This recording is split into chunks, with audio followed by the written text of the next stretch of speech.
o primeiro, né, podcast aqui da Capital Rio. A gente está aqui no estúdio hoje do IDEM, aqui no centro da cidade. A gente queria agradecer ao IDEM primeiramente, né, tendo cedido o espaço aqui. Né. Aqui nos bastidores eu estou com o Carlos Rocha, acho que é o patrono da Capital Rio. A intenção, né, a gente está aqui apoiando o Carlos Rocha nessa missão, nesse propósito dele, a gente iniciar. Vou dar crédito também ao nosso técnico, né, a nossa operação, Cláudio Almeida, que é um cara fantástico e está apoiando essa parte técnica. Tem a Mac Podcast também, que ele toca. E hoje a gente está aqui, né, com o nosso primeiro convidado. Queria agradecer a você, Sebastião Moedo, pela sua disponibilidade. A gente primeiramente fez o convite.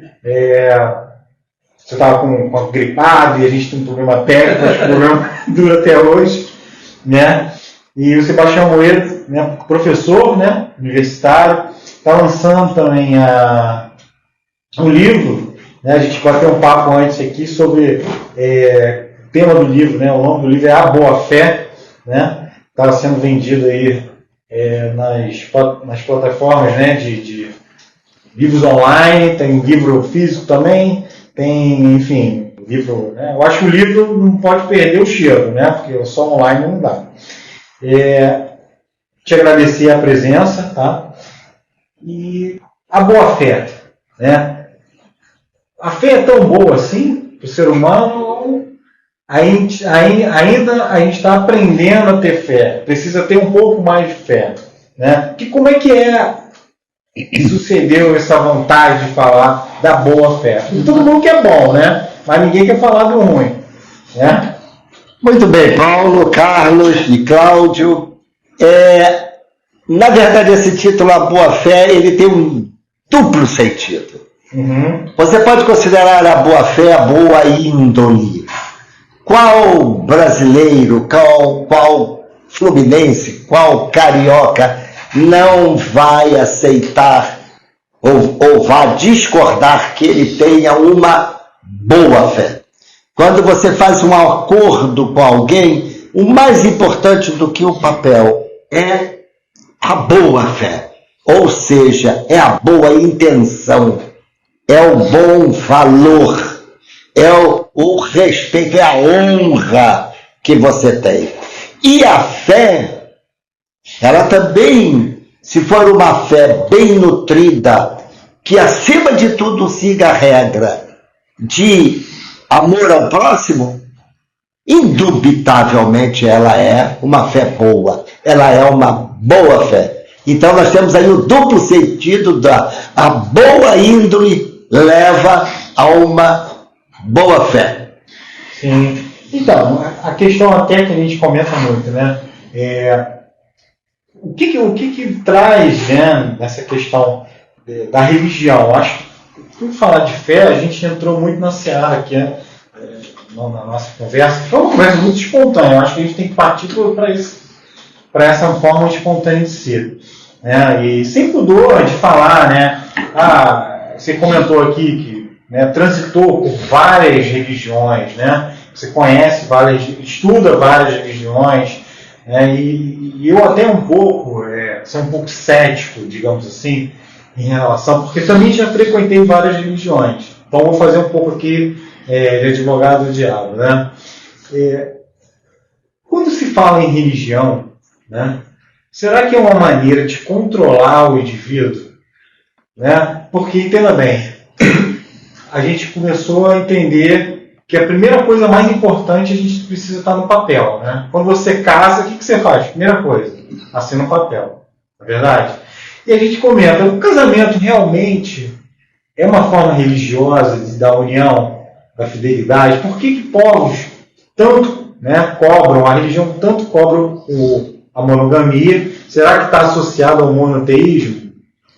Entenda bem, será que isso pode ser que esteja atrelado a essa questão da cultura? O brasileiro tem essa cultura do cristianismo misturado com o índio, misturado com o negro, aí a pessoa não sabe se vai na igreja, se vai na macumba, e vai na macumba, vai na igreja. e está tudo bem. Né? Acho que o único lugar no mundo que a gente pode ir na macumba na igreja é o Brasil, né? Bom, sem dúvida alguma, o Brasil tem esse que chamado de sincretismo, onde as religiões se misturam. Por exemplo, se quem não foi ainda a Salvador da Bahia, quem não assistiu da igreja do Pelourinho, logo da subida do Pelourinho do lado esquerdo, a igreja dos homens pretos, da Irmandade dos Homens Pretos, que não assistiu uma missa nessa Irmandade, não sabe o que é religião, não sabe o que é fé, não sabe o que é Brasil e não sabe o que é Bahia. Eu sempre brinco que o Brasil só começa da Bahia para cima. Da Bahia para baixo é uma Europa arrependida. Mas você tem aí várias questões. Primeiro, religião. A religião tem esse sentido de religar. Ora, religa o que está desligado. Então, você terá uma religião se você estiver desligado. Porque se você já é um verdadeiro crente, e eu digo, eu sou um crente verdadeiro, porque eu acredito que exista um poder superior além da física, que não tem nome, que não tem corpo. Não é um personagem? Não é um personagem, é uma energia. E essa energia perpassa em todos os lugares. Em todos os lugares que você entrar com seu coração aberto, você vai o encontrar. Portanto, eu não participo de várias religiões. Eu visito todas elas e encontro essa energia superior em todas elas. Encontro na religião católica, encontro nas religiões reformadas, que vulgarmente conhecidas como evangélicos, protestantes jamais, porque eles nunca protestaram, que a história do protesto é outra história dos príncipes alemães, né? Não vem aqui ao caso. Ou as religiões de matriz africana, que são muitas, todo mundo acha que é o candomblé, não é. Tem as religiões chamadas de Angola, tem 3 matrizes, no mínimo, vindas da África, onde o candomblé apareceu mais. Temos uma religião muito curiosa, nascida aqui no estado do Rio de Janeiro, nascida em São Gonçalo, e que cresceu muito no Rio de Janeiro, que é a Umbanda. A Umbanda Sagrada, ela nasce em São Gonçalo. Ela começa, e é uma religião, é uma prática, vamos chamar assim, uma prática religiosa extremamente bonita e extremamente respeitosa. Fala mal o ignorante que não conhece. É ignorância. E por fim, a questão você alegou aí do matrimônio. O matrimônio, aí, no caso que você alega, eu remeto ao matrimônio da Igreja Católica Apostólica Romana, que ali é um sacramento, os sacramentos são indissolúveis. Mas eu te lembro que a questão de monogamia não é uma questão religiosa. Porque consta que o anjo Gabriel orientou o profeta Maomé que ele podia ter até 5 esposas. Perdão, 4 esposas. Eu já aumentei. Não é porque eu vou falar daquilo, daqui a pouco. 4 esposas. Mas as 4 você tem que dar o mesmo tratamento. O que te exige dinheiro e saúde.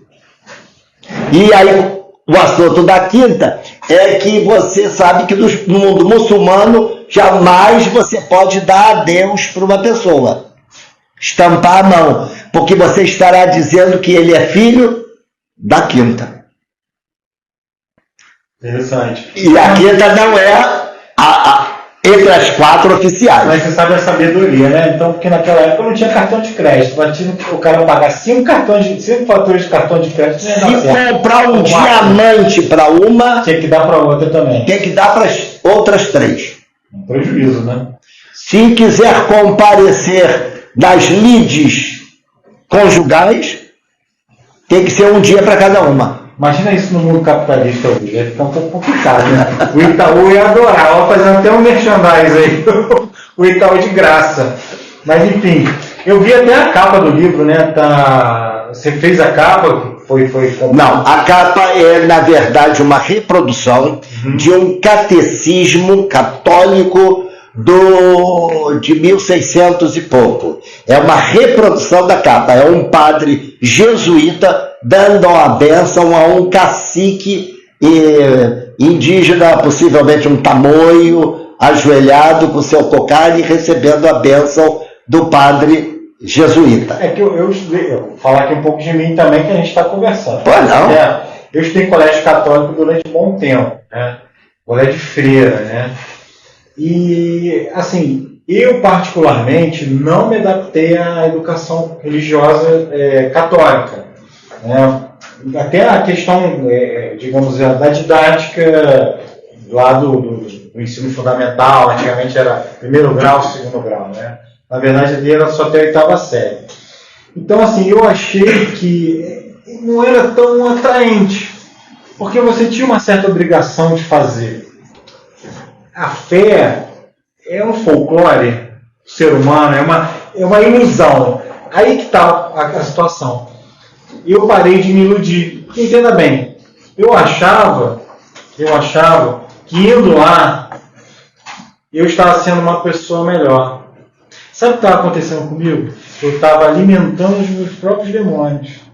Eu saía, eu estava ótimo lá dentro, só que eu saía, eu não me sentia uma pessoa boa. Eu estava fazendo coisa errada. Estava sendo agressivo, estava sendo ignorante, estava sendo preconceituoso. Isso é muito mais do meu ser, do meu caráter, do que propriamente a religião não transforma ninguém. Ela pode te revelar, mas ela não transforma ninguém. Por quê? Se você tem uma vocação religiosa, como Madre Teresa, como Chico Xavier, eu acho que são pessoas assim, unânimes. Gandhi, são pessoas unânimes. É tipo assim, o cara vai ser aquilo ali, independente do que aconteça, ele vai ser aquilo ali. Bom, eu não acredito que a religião seja para transformar uma pessoa. A religião pode servir como um norte orientador. Nesse caso específico, a sua experiência, e cada um tem a sua, ela foi específica. Você não encontrou realmente harmonia. Você fala assim, você falou da questão do folclore como se fosse uma grande pletora, ou seja, uma grande confusão, cada um fazendo de uma maneira diferente. De fato, nas religiões constituídas, apenas a Igreja Católica Romana, ela tem todo um ritual fechado, que através de uma Constituição Apostólica, que é o segundo documento mais importante no catolicismo. O primeiro é o dogma, o segundo é a Constituição Apostólica, onde ela fecha seus ritos, fecha toda a sua liturgia.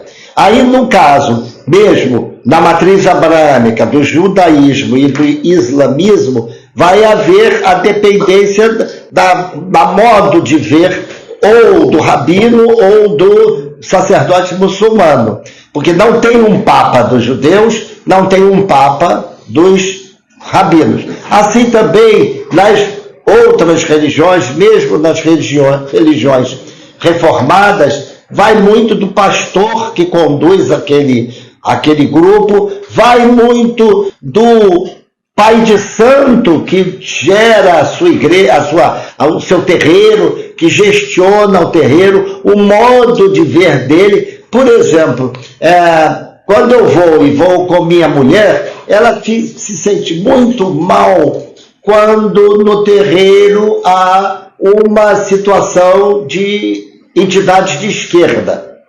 Eu até brinco. Existe. A esquerda, as entidades de esquerda são chamadas, as entidades são os Exus. Sim. Tanto é que eu brinco muito, eu gosto de fustigar meus amigos da política, que são da esquerda, eu gosto de brincar com eles e dizer: a única esquerda que eu respeito é na gira de Umbanda. Então, essa esquerda... Qual é a entidade de direita? Não seriam, principalmente eu podaria os preto velhos. Aí não é no sentido político. Porque são conservadores? Que não, que eles veem mais para fazer o bem. Para o preto velho significa sabedoria e significa cura. Você procura um preto velho para pedir um conselho ou para cuidar da sua dor no ciático. Ok?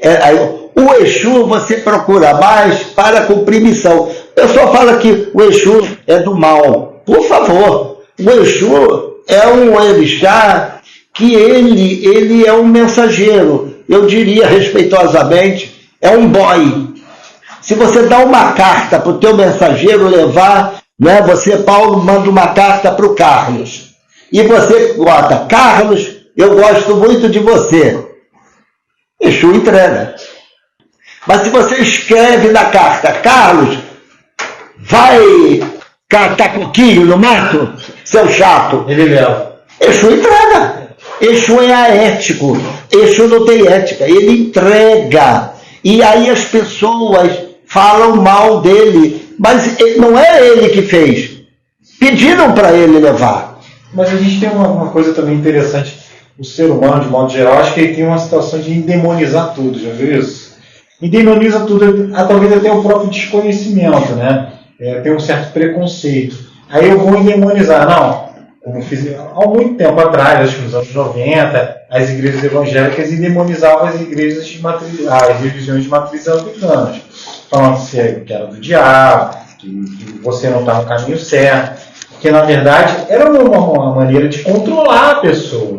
Eu acredito, por um fim, que assim, muitos falam que é financeiro, né? Porque a salvação é você dar a oferta, dar o dízimo, não estou criticando quem faça isso, de maneira alguma. Acho que cada um faz o que quer. Mas quando você tem um entendimento que aquilo virou hoje um negócio, né? Porque tem televisão, tem rádio, tem isso. Onde morre uma rádio FM, nasce uma rádio evangélica. Entendeu? Então, assim, esse movimento está avançando de uma maneira até para a própria política. Você está tendo bases evangélicas, né? Você vai tendo bases que sustentam essa questão. E quando você olha para a questão ética, como sou professor de ética, né, eu acho que a gente conversou sobre isso, a gente esbarra numa falta de ética completa, numa base... Intolerância. Vamos voltar aos demônios. O que é demônio em hebraico? A palavra demônico em hebraico significa dificuldade, obstáculo. Você falou aí, estavam crescendo meus demônios, estavam crescendo meus obstáculos. Mas por que o Criador coloca demônios à sua frente? Por quê? Porque Ele quer que você cresça. E para você crescer, você tem que superar seus obstáculos. Porém, o Criador jamais te dará um obstáculo que tu não tenha a capacidade de superar. Então, se amanhã vocês têm um demônio à tua frente, tem um obstáculo à tua frente, tu tem que dizer assim: obrigado por esse obstáculo e eu vou superar. E você supera e você cresce como ser humano. Agora, as questões de ignorância, as questões de intolerância, isso são pessoas que não tem capacidade. A coisa mais bonita de ver é uma reunião de teólogos de várias procedências que são cultos e discutem pontos de vista e depois almoçam juntos, apertam as mãos, se respeitam. É a coisa mais bonita. Agora, ignorante, boçal, idiota, vai ter em todo lugar, sempre. A gente não vai evitar. E eles são o quê? São nossos demônios. Só para acabar do demônio, o livro de Jó é uma ode ao demônio. Sim. Você lê logo no início, você lê o livro de Jó todo, não, que é grande para burro. Ele é um poema muito bonito, ele diz assim: o Senhor, o Criador, reuniu os seus. Ponto. E entre eles estava Lúcifer. O que é isso? Quer dizer que o Senhor faz uma festinha e chama a oposição? Então, para você ver que ele está ao lado do Senhor. Ele o que é Lúcifer? O pessoal fala, Lúcifer é o ser da luz. Ele carrega a luz. Toda estátua que você vê segurando lá em Nova York, não é? A estátua da liberdade segura uma luz. Essa estátua se chama Lucífera, porque ela porta a luz. Porém, em algumas versões teológicas, porque Lúcifer quis querer ser melhor que o próprio Senhor, ele foi castigado. Ele carrega a luz, ele ilumina o mundo, mas ele só enxerga as trevas, por castigo ad eterno. E para acabar, quando Lúcifer faz uma aposta com o Senhor para botar os obstáculos da vida de Jó, para Jó renegar ao Senhor, o Senhor autoriza, mas diz, Lúcifer pode fazer tudo, menos tirar a vida dele.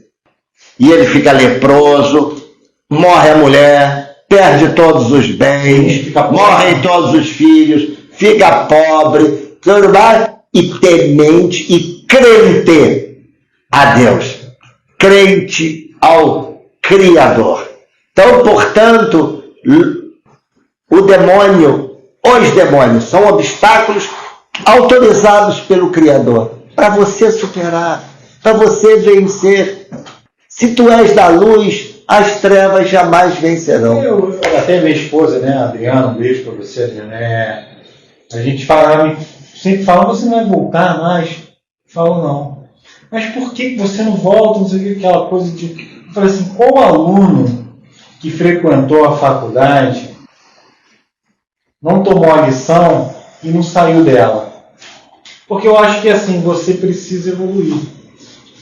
E eu entendi nessa situação na minha vida, de alguma maneira, que eu falei, eu acho que eu preciso expandir um pouco mais, não ficar atrelado àquilo, ele está me fazendo mal, culpa. Eu acho que a questão, acho que está muito redundante, não sei se a gente tem que sair daqui dessa questão de religião. Eu vou, para encerrar, eu tinha começado falando de minha mulher, a minha mulher, quando vai e tem a esquerda, ela não gosta, ela não se adapta. Aquilo também, você foi e não se adaptou. Você tem que procurar alguma coisa que entre em sintonia com você. Entendeu? Se você você não gosta da gira de esquerda, não vai. Há pessoas que adoram ir na gira de esquerda. Entendeu? Ou há pessoas que vão a uma missa solene, cantada em canto gregoriano, e acham aquilo maravilhoso. Ou seja, você tem que ver alguma coisa que se adeque a você e que te leve a um caminho de paz. Será que é questão de signo? Tá pedindo? Olha, muita gente... Eu gosto das questões de signo, acho que são, e acima de tudo, aí é uma questão mais profunda e eu vou pegar um pouquinho mais pesado. Depende demais de você conhecer qual é a tua psique. Eu quero usar essa expressão para ser bem técnico. Ou seja, quem está na sua cabeça? Ok? Por exemplo, a minha mulher, qual é a índole dela? Qual é o carimbo que ela levou quando nasceu? Isso é lido através do jogo de búzios. Minha mulher é de Pai Oxalá. Quem é Pai Oxalá? É Jesus. Minha mulher não gosta de briga. Minha mulher não gosta de ambiente que tenha encrenca. Por isso que ela não gosta da esquerda, né? A esquerda, Pai Oxalá, fica um pouco arredio. Ela se sente... Já eu não. Eu sou de uma ala mais... eu tenho a honra de ter nascido um Ogã de Obaluaê. Toca? Não. O Ogã não é só tocador. O Ogã pode ser tocador, pode ser aquele que organiza que varre o terreiro, que organiza, que dá briga com as pessoas que estiverem fazendo bagunça dentro do terreiro. Então é o mestre de cerimônia. Gostei, é o mestre de cerimônia, que também pode tocar, mas não sei tocar nada, que eu sou muito desafinado. Agora, há o Ogã elevado, que é escolhido e elevado. Então, num jogo seríssimo de búzios, eu perguntei, quando eu soube que eu era da linha de Obaluayê, ele me aceita ser Ogã? E a mulher que estava fazendo para mim, que já faleceu, que era da Casa Branca de Salvador da Bahia, ela disse, ele te aceitou. Eu aí perguntei, quando eu serei elevado? Porque é uma cerimônia de elevação, botam você numa cadeira e te levantam. Você passa a ser Ogã. E ela disse, nunca. E eu fiquei frustradíssimo, e ela disse para mim, você não vai ser elevado Ogã, porque você nasceu Ogã. Ele te escolheu da barriga da tua mãe. Nem nós podemos mexer nisso. E como é que foi teu ego nisso aí? Olha, eu fiquei, obviamente no início, eu pensava que eu era de algum guerreiro, Ogum é São Jorge, Oxóssi é São Sebastião, eu achei que eu era de um brigão, que eu sou brigão. Não é? Quando ela jogou e me disse que eu era de Obaluayê, me deu um asco. Porque quem é Obaluayê? São Lázaro, cheio de chaga, cachorro. Toda a minha infância e até hoje, tudo quanto é cachorro vem para perto de mim. É impressionante. Pode ser cachorro danado, ele chega, eu falo com ele com calma, ele fica quietinho. E eu nunca entendi isso. Então é São Lázaro, cachorro lambendo as feridas, eu dei um asco danado. Vim para casa deprimido. Aí uma grande amiga minha que já faleceu me deu um livro sobre ele. Quem é Obaluayê? Obaluayê é um dono da saúde ou da moléstia. Quando você fica doente, você pode ser de Ogum, de Xangô, de Oxóssi, teu orixá, rapa fora. E quem vem para te curar? Obaluayê. E quando ele entra no terreiro, coberto de palha, cheio de chagas, qual é o grito dele? Qual é o grito que ele é saudado? Atotô! Sabe o que significa? Silêncio. Ele chegou. O pessoal chama, o velho chegou. O pessoal se pela. O síndico. Não, o xerife. O xerife chegou. O povo se pela de medo de Obaluayê. Entendeu? Porque ele é dono da morte. Ou ele é dono da saúde. Por isso eu digo, não seja meu inimigo. Porque eu entrego a meu pai. Ele faz o que ele quiser. Esse anel que você está usando aí, que é o você tinha que ver meu anel. Essa anel dá para dar um zoom da câmera? Não. Pois é. O meu anel, ele tem, tudo bem, ele tem muita simbologia. A primeira delas depende da posição do anel. Se eu botar a minha mão assim, vou botar os óculos aqui. Ele é a sarça ardente. Deus, ao falar com Moisés e mandar o povo de Israel sair da servidão, Deus fala a Moisés através de fogo num arbusto, numa sarça, que é o nome do arbusto. Então, você pode ver aqui a sarça ardente. Se eu inclinar assim, ele parece os raios da estrela da manhã. Quem é a estrela da manhã? Maria de Nazaré, que anuncia a chegada do sol, que é o seu filho Jesus. Mas se você vê-lo assim, ele é uma homenagem ao meu pai, a Totô Obaluayê. Isso aí. Uma aula de cultura aqui. Não falaria de panteísmo, mas falaria de ecumenismo. Ecumênico. Eu falei aí de Maria, meu Deus do céu, sabe quem mais valoriza nas religiões Maria, mãe de Jesus? Católico, pelo que eu Que católico nada? Tem católico até que renega Maria.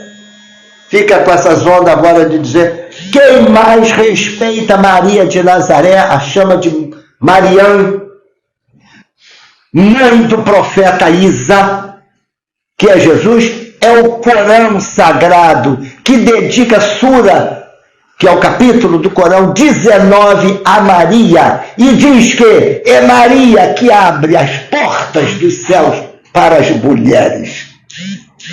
Existem mesquitas dedicadas à mãe eles não falam Deus, né? Isa, Jesus é um profeta, para eles. Para ele é um profeta. É um profeta. Há mesquitas em homenagem à mãe de Jesus. E é mais bonito a reza. Você pode entrar no Google e pedir o Corão Sagrado, ouvir a Surata de Mariam. Eles cantam. O Corão é impossível de você ler, porque você tem que saber árabe, porque o Corão é verso. Não tem tradução? Tem, mas veja bem, vou tentar explicar. Ele é repentista, foi escrito por repentista. Maomé era analfabeto. Ele entrava em transe e ficava falando verso como se fosse um repentista. E as pessoas iam copiando. E o Corão não tem começo, meio e fim, porque eram trechos isolados, tá? Não tem assim, começou assim, foi assim. Não é uma história contada. Não é uma história. São situações contadas. Tem a ver, de repente, com até os salmos de Davi, porque são... Sim. São conexões, né? Conexões. Ele, obviamente, deve ter tido ali uma... Mas você, quando tiver, eu vou te recomendar, quando você estiver angustiado, pega o seu celular, bota no Google Surata 19 de Maria, do Corão. Ele canta em árabe e depois o cara fala em nome do misericordioso, misericordiador. É sempre assim, começa sempre em nome de Deus. Então eles falam o misericordioso, o misericordiador. E aí ele fala, Mariam, não sei o que, vai. É muito solene, muito bonito. Ainda que em português não é inverso. E voltando aqui para o livro. A gente saiu dentro da primeira página. A gente encontra um pouco disso tudo que você colocou. Encontra um pouquinho disso tudo. Por exemplo, já que estamos falando de muçulmanos, havia muçulmanos no Brasil já na escravidão, porque alguns negros vinham de área muçulmana. E eles, perigo que foi proibido ter escravo muçulmano. Porque aqui trazer negros muçulmanos. Por quê? Eles sabiam ler e escrever em árabe. Então eles mandavam os bilhetinhos tudo em rabisco. Aí o português dizia, tudo rabiscado, vamos matar o capataz essa noite, às tantas horas, todo mundo se esconde atrás da moita, tudo em árabe. Então começaram a haver muitas mortes de capataz que batia, essas coisas, porque os negros se juntavam, porque liam o bilhetinho. E aí, até eles descobrirem que aquele rabisco era árabe, demorou. E houve a grande revolta dos malês na Bahia. E o último malê foi um grande médico em Salvador da Bahia, professor da Faculdade de Medicina da Bahia, que é uma das faculdades criadas por Dom João VI, e só como curiosidade, como os muçulmanos criaram as ordens pretas no Brasil. Olha, você veja, né? A Umbanda pegou os santos católicos, e os muçulmanos criaram irmandades, ordens terceiras católicas, para se ocultar. Eles iam lá na missa de manhã e depois iam fazer seus ritos na sua mesquita secreta. E aí, como é que você sabia que o seu amigo era muçulmano? Era uma coisa muito curiosa. Nós estamos tendo aqui o Carlos com a sua vetusta barba e bigode. Ele não é muçulmano, porque se ele fosse muçulmano, ele teria essa bela barba, mas não teria bigode. se raspar o bigode, está dizendo para os seus irmãos, eu sou muçulmano. E aí eles se identificavam pela falta de bigode. Olha que coisa, com barba, sem bigode. Até hoje, muitos muçulmanos, tem um rapazinho que faz um programa aí na internet sobre o Corão, muito inteligente. Eu ainda sou um pouco leigo nisso, nunca me aprofundei no Corão. É lindo. Apesar de que tem um pouco das raízes. É lindo, o Corão é lindo, o Corão sagrado é lindo. Uma parte da minha família, meu pai é síria, né? Mas o sírio pode ser. Mas são católicos. São católicos. Ortodoxos, né? Ortodoxos. Mas assim, a gente nunca foi criado muito para a religião. Mas, assim, nosso tempo aqui, né? É muito curto, na verdade, a gente gostaria de estender muito, muito mais. Acho que, né, para os nossos internautas aí, né, quiserem de volta Sebastião Moedo, será muito bem-vindo ao Papo 10. Eu vi até que ele se emocionou aqui quando falou, né? Não, Maria me emociona. Eu falei, vamos segurar um pouco aqui. Olha só, quem não gosta de Maria não gosta da própria mãe. Sim. Minha mãe ama Maria. E você não ama sua mãe? Sim. Então você acha que o homem lá não ia gostar da mãe dele? Sim. Eu até digo que às vezes eu fico zangado com o filho, mas eu sempre recorro à mãe. Sim. É a mãe. Quem não apreciar Maria não merece ser mãe. Tem suas situações que a gente realmente precisa olhar para esse prisma e entender, né? Isso tudo, né, vocês podem encontrar no livro A Boa Fé, né, do nosso querido aqui Sebastião Amoedo. Sebastião, te agradeço imensamente, ser o nosso primeiro convidado. Agradecer a sua paciência enorme com a nossa equipe aqui técnica. Né? Dizer que o livro A Boa Fé está sendo vendido na livraria Benedictus, né, online. A gente vai deixar a descrição aí no link, né, para ser adquirido pelo site. Né? Obviamente, ele é e-book ou também... Não tem e-book, ele só tem impresso. Está muito bonito. Tá sendo aí, tem um preço acessível até, né? Ele divide em 6 vezes. Parcela ainda. Tem até descontos. Geralmente tem promoções, toda hora. Promoções. Então, pessoal, pode ir lá, entrar no site da Livraria Benedictus. O livro é muito bonito, eu não trouxe realmente, que nem eu tenho. O livro é todo cheio de gravuras, tem toda a parte das histórias também dos marranos. Marranos são judeus, tem mais 2 minutinhos? Tem. Mas rapidamente para os judeus aí que vão não ficarem tristes. Os judeus chegam ao Brasil nas invasões holandesas, se estabelecem no Recife. O Recife foi o lugar onde mais houve liberdade religiosa das Américas. Só que quando os holandeses foram expulsos, Maurício de Nassau e todos os holandeses, os judeus tiveram que fugir. Agora imagina, os judeus com dinheiro fugiram para uma cidadeca, uma cidadezinha mequetrefe, que tinha ao norte das Américas. Foram lá para uma cidade hoje conhecidinha, chamada Nova York. Saíram do Recife para Nova York e fundaram a colônia judaica de Nova York. Os judeus pobres migraram pelo interior do Brasil. Então, alô, você que é de Russas, você que é do interior do Ceará, pesquisa, meu filho, porque tu é judeu.